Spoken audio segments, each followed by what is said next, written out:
ጤና ይስጥልን የተወደዳችሁ የቦርከና ሚዲያ ቤተሰቦቻችን፣ በዛሬው ዕለትም እንደተለመደው በነጻ አስተያየት ዝግጅት የደረሰንን ጽሑፍ በፕሮግራም መልኩ ወደ እናንተ እናቀርባለን። በዛሬው ዕለት የአዲስ በየነን ይድረስ ለምክክሩ ታዳሚዎች የሚለውን ወቅታዊ ጽሑፍ ወደ እናንተ ለማድረስ መርጠነዋል። አብራችሁን ቆዩ በአክብሮት እንጋብዛለን። ወደ ፕሮግራሙ ከማለፋችን በፊት የቦርከና ሚዲያ ቻናሉን ሰብስክራይብ፣ ላይክ እና ሼር በማድረግ ማድመጥ እንዲጀምሩ በአክብሮት እየጋበዝን ወደ ፕሮግራሙ እናልፋለን። ይድረስ ለምክክሩ ታዳሚዎች ከአዲስ በየነ ጆከር። ይህ መልእክት የአብይ አህመድ መንግስት ባቋቋመው ሀገራዊ ምክክር ኮሚሽን በተዘጋጀው ሀገራዊ ምክክር ጉባኤ ላይ በተለይ አዲስ አበባን ወክላችሁ እዚያ ቦታ ላይ ለተገኛችሁ ሰዎች ነው። መጀመሪያ መልእክታችንን በዋትስአፕ በቴሌግራም እንዲሁም በኢሜይል ስለተቀበላችሁን ከተቀበላችሁም በኋላ ጊዜ ሰጥታችሁ ይህንን መልእክታችንን ታነቡታላችሁ ብለን በመተማመን ከወዲሁ ምስጋናችንን እናቀርባለን። ይህንን መልእክት ለመላክ የወሰንነው ሀገራዊ የምክክር ኮሚሽኑ ከሁለት ሳምንት በፊት በጋዜጣዊ መግለጫ በመላ ሀገሪቱ ባደረገው አጀንዳ የማሰባሰብ ስራ በአጠቃላይ 8 አጀንዳዎች መለየቱን፣ ከነዚያ 8 አጀንዳዎች ውስጥ ደግሞ በአጀንዳ ቁጥር 3 ላይ አዲስ አበባን በሚመለከት አጀንዳ በመለየት ለሀገራዊ ምክክር ጉባኤው የምክክር ሀሳብ ማቅረቡን በኮሚሽኑ ሊቀመንበር በኩል በመናገሩ ነው። አዲስ አበባን በሚመለከትም 6 ነጥቦች ተለይተው ለጉባኤው ለምክክር እንደሚቀርቡ ከሰማንበት ጊዜ ጀምሮ ጉዳዩን በአንክሮ ስንከታተል ቆይተናል። በመጀመሪያ ግልጽ ማድረግ የምፈልገው ነገር ቢኖር ሀገራዊ ምክክር ኮሚሽኑም ሆነ አሁን እየተከናወነ ያለው ሀገራዊ ምክክር ጉባኤ ለኢትዮጵያ ሁለንተናዊ ፈተና አንዳች መፍትሄ ያመጣል የሚል እምነት የለንም። ኮሚሽኑ ያለውን ገለልተኝነት እንደ ብዙ ኢትዮጵያውያን ሁሉ እኛም በእጅጉ እንጠራጠራለን። ላለፉት ዓመታት ከምንታዘበው ነገር ተነስተን ይህ ኮሚሽን የአብይ አህመድና የፓርቲውን የብልጽግናን ስልጣን ከማጽናት የዘለለ ስልጣን ይኖረዋል የሚል እምነት የለንም።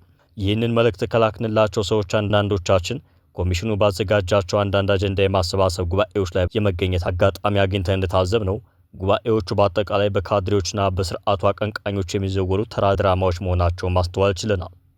የኮሚሽኑን ተአማኝነት ለመቀበል እንድንቸገር የሚያደርገን ዋናው ምክንያት ግን ሀገሪቱ በአራቱም አቅጣጫ በትላልቅ ጦርነቶችና በፖለቲካ ውጥረቶች እንደ ቆዳ ተወጥራ ባለችበት በአሁኑ ወቅት ኮሚሽኑ አሁን ባዘጋጀው መልኩ ሀገራዊ ምክክር አደርጋለሁ ማለት ቀልድ ነው የሚሆነው። የሀገሪቱን ዕጣ ፈንታ በበጎም ሆነ ባሉታዊ መልኩ ሊወስኑ ይችላሉ የሚባሉ ኃይሎች ያልተሳተፉበት ጉባኤ የሀገሪቱን ዕጣ ፈንታ ወደ ተሻለ አቅጣጫ ይወስዳል ብለን አናምንም። በርካታ ፖለቲከኞችና የመብት ተሟጋቾች ተሰደው ባሉበት በሕዝባቸው ላይ የሚደርሰውን ግፍ ለምን ብለው የጠየቁና የታገሉ ፖለቲከኞች፣ ጋዜጠኞችና የመብት ተሟጋቾች ታስረው በሚገኙበት፣ የሰብአዊ መብት ተቋማት በሙሉ በተዘጉበት፣ ከሁሉ በላይ ደግሞ ኢትዮጵያ ውስጥ በሰላማዊ ትግል ታግሎ የስርዓቱን ጭቆና ማስቆም እንደማይቻል ተስፋ ቆርጠው የትጥቅ ትግል የጀመሩ ኃይሎች ባልተካተቱበት ጉባኤ ለኢትዮጵያ ዘመናት ችግር አንዳች መፍትሄ ያገኛል ብሎ ማሰብ ራሱ ቀልድ ነው። በዚህ ሀገራዊ ምክክር ጉባኤ ላይ አዲስ አበባን ወክላችሁ ተገኝታችኋል የተባላችሁትን ሰዎች በቀጥታ ማድረስ የምፈልገው በተለይ አዲስ አበባን የተመለከቱ ጉዳዮችን ነው። በመጀመሪያ ማሳሰብ የምፈልገው ነገር ከዚህ ጉባኤ ውጤት ለአዲስ አበባ የሚጠቅም ነገር ይወጣል ብለን በፍጹም አንጠብቅም። ነገር ግን በዚህ ጉባኤ ላይ አዲስ አበባን ክፉኛ የሚጎዳ ነገር ይመጣል ብለን በእጅጉ እንሰጋለን። ስለዚህ እናንተንም ልናገኛችሁና ይህንን መልእክት ልንልክላችሁ የወሰንነው በዚህ ምክንያት ነው። ከሁለት ቀን በፊት የጉባኤውን የውይይት ርዕስ ከያዘው ወረቀት ላይ ፎቶግራፍ ከተነሳ ሰነድ ላይ ማየት እንደቻልነው የአዲስ አበባ የወደፊት ዕጣ ፈንታ ምን ይሁን ተብሎ 4 አማራጮች ለጉባኤተኞች ቀርበዋል። እነዚህ 4 አማራጮች አንደኛ አዲስ አበባ ሲቲ ስቴት ትሁን የሚል፣ ሁለተኛ አዲስ አበባ የፌዴራል መንግስት አካል ትሁን፣ ሶስተኛ አዲስ አበባ በኦሮሚያ ክልል ትጠቃለል፣ አራተኛ አዲስ አበባ ራስ ገዝ ክልል ትሁን የሚሉ ናቸው። እነዚህን 4 አማራጮች አንድ ባንድ ከዚህ እንደሚከተለው በማስቀመጥ የአዲስ አበባ ህዝብ ፍላጎት ምን እንደሆነ በአጽንኦት ልናሳውቃችሁ እንወዳለን። አንደኛ አዲስ አበባ ሲቲ ስቴት ትሁን። እውነት ለመናገር ይህ አማራጭ ከአዲስ አበባ ህዝብ ጋር በነበረ ውይይት የቀረበ ነው ብሎ መናገር ራሱ ኮሚሽኑ ሀቀኛና አሳታፊ አጀንዳ የማሰባሰብ ስራ በአዲስ አበባ ላይ ላለመስራቱ ሁነኛ ማሳያ ነው። ምን አይነት ኢትዮጵያዊ ነው አዲስ አበባ ሲቲ ስቴት ትሁን ብሎ አጀንዳ ሊሰጥ የሚችለው? በየትኛው ጉባኤ? ሲቲ ስቴት ማለት አንድ ሙሉ ከተማ ራሱን የቻለ ሉዓላዊ ሀገር ሲሆን ማለት ነው። በዓለም ላይ እንደ ምሳሌ የሚጠቀሱት ሲቲ ስቴቶች ሞናኮ፣ ሲንጋፖር እና ቫቲካን ሲሆኑ ሞናኮ በፈረንሳይ ሀገር መሃል የምትገኝ በንጉሳዊ ስርዓት የምትመራ ሉዓላዊት ሀገር የሆነች ከተማ ወይም ሲቲ ስቴት ነች። ሲንጋፖር ደግሞ በሩቅ ምስራቅ ፓሲፊክ ውቅያኖስ ላይ የምትገኝ ደሴት ላይ ያለች ከተማ ስትሆን ላለፉት 61 ዓመታት ራሷን የቻለች ሉዓላዊ ሀገር መሆን ችላለች። ቫቲካን እንደውም የባስ በጣሊያን መሃል ሳይሆን በሮም ከተማ መሃል የምትገኝ ስፋቷ ከጃን ሜዳ የማይበልጥ ሉዓላዊ ሀገር ነች። እንግዲህ አዲስ አበባም እንዲህ ለየት ያለ የሀገርነት ቅርጽ እንዳላቸው ከተሞች ሲቲ ስቴት ትሁን ተብያለሁ ብሎ ነው ሀገራዊ የምክክር ኮሚሽኑ እንዳማራጭ ለጉባኤው ያቀረበው። አዲስ አበባ የኢትዮጵያ አንድነት ማሰሪያ ገመዶች የታሰሩባት የመሃል ችካል ነች ብለን እናምናለን። በአራቱም አቅጣጫ ያሉ ኢትዮጵያውያን የኢትዮጵያዊነት ገመዳቸውን አምጥተው ያሰሩት ከሌሎች ኢትዮጵያውያን ጋር ያጋመዱት ይቺ ጠንካራ ችካል የሆነች ከተማ ላይ ነው ብለን እናምናለን። ስለዚህ ይህ የአንድነት ገመድ ተበጣጥሶ ራሴን ችዬ ልኑር የሚል አንድም አዲስ አበባ ሊኖር አይችልምና ከጅምሩም ይህ አማራጭ መቅረቡ ራሱ የሚያሳፍር ነው። ሁለተኛ፣ አዲስ አበባ የፌዴራል መንግስት አካል ትሆን። በኢህአዴግ መንግስት የመጀመሪያ 3 ዓመታት ክልል 14 በሚል ስያሜ አዲስ አበባ ራሷን የቻለች ክልል ሆና ብትቆይም የ1987 ዓ.ም የፌዴራል ህገ መንግስት ጸድቆ ስራ ላይ ከዋለበት ጊዜ ጀምሮ የአዲስ አበባ መስተዳድር ተጠሪነቱ ለፌዴራል መንግስት ሆኖ ቆይቷል። ባለፉት 30 ዓመታት አዲስ አበባ የፌዴራል መንግስት አካል ሆና የደረሰውን ሁሉ አይተናል። የብሔር ፌዴራሊዝምን የሚከተለው የፌዴራል መንግስት የአዲስ አበባን ህዝብ እንደ ትልቅ የፖለቲካ ባላንጣ በመቁጠር አያሌ ግፎችን ሲያደርስበት ኑሯል። በተለይ ደግሞ የአብይ አህመድ መንግስት ከመጣበት ከ2010 ጀምሮ የአዲስ አበባን ህዝብ እንደ ህገወጥ ሰፋሪ እንደ መጤ በመቁጠር ያደረሰበትን የማፈናቀል፣ የማሰር፣ የመግደልና ሌሎች ዘርፈ ብዙ ግፎችን ታሪክ ዝንታለም ሲዘክረው የሚኖረው ነው። ስለዚህ ፌዴራል መንግስቱ ከ7 ሚሊዮን ህዝብ በላይ የያዘችውን አዲስ አበባን 60 በመቶ የሀገሪቱን ኢኮኖሚ የተሸከመችውን አዲስ አበባን የማስተዳደር አቅም እንደሌለው በተደጋጋሚ ጊዜ ተፈትኖ ወድቋል። ሶስተኛ፣ አዲስ አበባ የኦሮሚያ ክልል አካል ትሁን። ሀገራዊ ምክክር ኮሚሽኑ አጀንዳ የማሰባሰብ ጉባኤ ካካሄደባቸው ቦታዎች ሁሉ ደማቅ አቀባበል የተደረገለትና ሰፊ ህዝብ የተሳተፈበት ስነ ስርዓት የተከናወነው ከ1 ዓመት በፊት አዳማ ስታዲየም ላይ በነበረው ነው።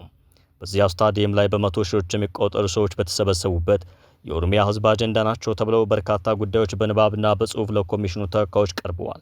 ከቀረቡት ጉዳዮች ውስጥ በጉልህ ተነበውና በርካቶችን በከፍተኛ ጭብጨባ ያጀቡት አዲስ አበባ ወይም በእነሱ አጠራር ፊንፊኔ የኦሮሚያ ክልል አካል ትሁን የሚለው ጉዳይ ነበር። እሱን ይዞ ነው እንግዲህ ኮሚሽኑ ለምክክር ጉባኤው በአማራጭነት ያቀረበው እንጂማ አዲስ አበባ ላይ በተደረገ የትኛው መድረክ ላይ የአዲስ አበባ ህዝብ ከተማዬ በሌላ ክልል ትዋጥቤ ብሎ ሐሳብ አቅርቦም አያውቅም፣ ሊያቀርብም አይችልም። ይህ አዲስ አበባ የኦሮሚያ ናት የሚለው ጉዳይ ለኢትዮጵያ ፖለቲካ አዲስ አይደለም። በግራም በቀኝም ያሉ የኦሮሞ ብሔር ፖለቲካ አቀንቃኞችን አንድ የሚያደርግ ብቸኛ አጀንዳ ቢፈለግ ይሄ ዋነኛው ነው። እንዲያውም የኦሮሞ ናሽናሊዝም ሀሁ ሁሉ ይህ ፊንፊኔ ኬኛ ትርክት ይመስላል። ከዚህ ጋር ተያይዞ የሚናገሩትን አንድ ነጭ ውሸት እዚሁ ጋር ማጋለጥ ግን ያስፈልጋል። የአብይ አህመድ መንግስት ወደ ስልጣን ከመምጣቱ በፊት ለ4 ዓመታት የነበረው የኦሮሞ ወጣቶች ትግል መነሻ ከሆኑት ምክንያቶች አንዱ የአዲስ አበባ ማስተር ፕላን በርካታ የኦሮሚያ አርሶ አደሮችን መሬት ወደ አዲስ አበባ የሚጠቀልል በመሆኑ ያንን በመቃወም እንደነበር ይታወሳል። ይህንን የኦሮሞ ወጣቶች ጥያቄ በርካታ ኦሮሞ ያልሆኑ ኢትዮጵያውያንም ጭምር ይደግፉት ነበር። ባይደግፉት እንኳን የማይቃወሙት ጥያቄ ነበር። ይህም ስለሆነ ነው የወጣቶቹ ትግል ፍሬ አፍርቶ የኢህአዴግ መንግስት ሊወድቅ የቻለው። የኦሮሞ ወጣቶች የትግል ጥያቄዎች አዲስ አበባን ጨምሮ ከማንም ሌሎች ህዝቦች ጥቅም ጋር የሚጋጭ ስላልነበር ትግላቸው ከሌሎች ኢትዮጵያውያን ትግሎች ጋር ተጋግዞ የኢህአዴግን ስርዓት ለመጣል ችሏል። በወቅቱ ወጣቶቹ ይጠይቁት የነበረው ጥያቄ አዲስ አበባ የኦሮሚያ ነች የሚል ቢሆን ኖሮ ከኢህአዴግ መንግስት ይበልጥ ከሌሎች ኢትዮጵያውያን ጋር የሚያጋጭ የሆነና ትግላቸው ጥላት ይበዛበት ነበር። አሁን ግን ያ ሁሉ አልፎ የተለያዩ ኦሮሞ ብሔር ፖለቲከኞች በዚያ ወቅት የኦሮሞ ወጣቶች የታገሉት አዲስ አበባን የኦሮሚያ ለማድረግ ነበር ብለው የሚናገሩት የክህደት ቃል ነጭ ውሸት እንደሆነ በአጽንኦት ለማስገንዘብ እንወዳለን።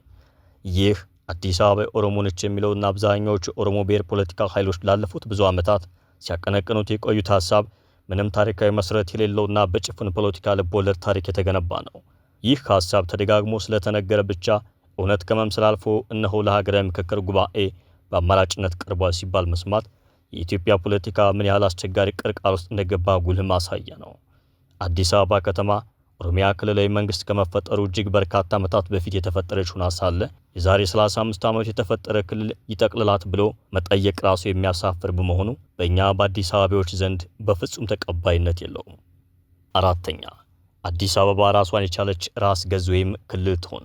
ክልል የሚባል ራስ ገዝ የኛ ፍላጎት አዲስ አበባ ራሷን የቻለች በራሷ ልጆች የምትመራ ተጠሪነቷ ለአዲስ አበባ ከተማ ህዝብ የሆነ የከተማ ምክር ቤትና ከንቲባ ያላት ነጻ ከተማ እንድትሆንልን ነው።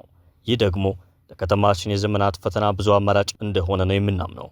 ለህዝብ ተወካዮች ምክር ቤት የራሳችንን እንደራሴዎች መርጠን በብሔራዊ መንግስቱ በመወከል የራሳችንን ምክር ቤት ሰይመን የራሳችንን ከንቲባ መርጠን ከቀበሌ ጀምሮ ባሉ መዋቅሮች የአዲስ አበባ ልጆችና የአዲስ አበባን ስነ ልቦና የሚያውቁ አስተዳዳሪዎችን ሹመን ፖሊስ፣ ፍርድ ቤት፣ ፋይናንስና ሌሎች ፐብሊክ ዘርፎች ሁሉ የአዲስ አበባ ሕዝብ ባመናቸው ኃላፊዎች እየተመሩ መስተዳደር ነው የእኛ ብቸኛ አማራጭ። ከዚያ ያነሰ ለአዲስ አበባ ሕዝብ የነገ ህልውና አስተማማኝ የሆነ የአስተዳደር ዘይቤ በፍጹም ሊገኝ አይችልም። ብዙ ጊዜ የሚነሳው ጥያቄ ማለትም በአዲስ አበባ ዙሪያ ካለው የኦሮሞ ሕዝብ ጋር የአዲስ አበባ ግንኙነት ምን ይሆናል የሚለው መልሱ ቀላል ነው። ኦሮሞ ለአዲስ አበባ ሕዝብ፣ የአዲስ አበባ ሕዝብ ለኦሮሞ ሕዝብ ስጋት ሊሆን አይችልም። ሲጀመር አዲስ አበባ ከተማ ራስዋ የእጅግ በርካታ የኦሮሞ ተወላጆች ከተማ ናት። በዙሪያችን ካሉ የኦሮሚያ ከተሞችና የገጠር ቀበሌዎች ጋር ለዘመናት አብረን የኖርን ነን። አንዳችን ለአንዳችን የገቢ ምንጭ ነን፣ እድል ነን፣ ዘመድ ነን። ይህንን ማንም መጥቶ አልጀመረውም፣ ማንም መጥቶ አያስቀረውም። የአዲስ አበባና የኦሮሞ ህዝቦች እንዲያውም ከሌሎች የኢትዮጵያ ህዝቦች በተሻለ ተያይዞ ለማደግና ለመበልጸግ ሰፊ እድል ያለን ህዝቦች ነን። አማርኛና አፋን ኦሮሞን አፈራርቀን እያወራን አንዳችን ለአንዳችን ጌጥ ሆነን ነው የኖር ነው። አሁንም እንዲህ ሆነን ነው መኖር የምንቀጥለው። ኦሮሞ ለአዲስ አበባ ህዝብ ሀብቱ እንጂ ባላንጣው ሊሆን አይችልም። የአዲስ አበባ ህዝብም ለኦሮሞ ጥላት ሊሆነው አይችልም። ይሄ ተራ የዘመኑ ፖለቲከኞች ሟርት ነው። ስለዚህ የአዲስ አበባ ራስ ገዝ ወይም ክልል መሆን ለኦሮሞ ህዝብ የጥንካሬ እንጂ የስጋት ምንጭ ሊሆን አይችልም። ማጠቃለያ፣ ደግመን ደጋግመን እንደምንለው ይህ ሀገራዊ ምክክር ጉባኤ ለአዲስ አበባ የሚፈጥረው ምንም በጎ ነገር ይኖራል ብለን አንጠብቅም። ምንም አይነት ጥልቅ ውይይት በጉባኤተኞች ቢደረግ እንኳን መጨረሻ ላይ የአብይ መንግስት የፈለገው ነገር ብቻ እንደሚወሰን እንጠብቃለን። ነገር ግን የእኛ ስጋት ይህ ጉባኤ ለአዲስ አበባ አንዳች መጥፎ ጣጣ ይዞ ይመጣል የሚል ነው። የአዲስ አበባና የህዝቧን ህልውና አደጋ ላይ የሚጥል ውሳኔ ተወስኖ ጉባኤው ከተጠናቀቀ ከዚያ በኋላ ያ ውሳኔ የሀገሪቱ ገዢ ህግ ይሆንና ከዚያ በኋላ ባሉ ዓመታት ኢትዮጵያ ውስጥ በህዝቦች መካከል የማያበራ ቅራኔና ግጭት መንስኤ እንዳይሆን እንፈራለን። ስለዚህ በዚህ ጉባኤ ላይ የአዲስ አበባ ህዝብ ወክላችኋል ተብላችሁ የተቀመጣችሁ ሰዎች፣ የተለያዩ የፖለቲካ ፓርቲ አባላትና የሲቪክ ተቋማት አባላት አደራ ለልጆቻችሁ ስትሉ በአዲስ አበባ ላይ ብሎም በኢትዮጵያ ላይ ለዘመናት የማይነቀል እሾህ ተክላችሁ አትውጡ።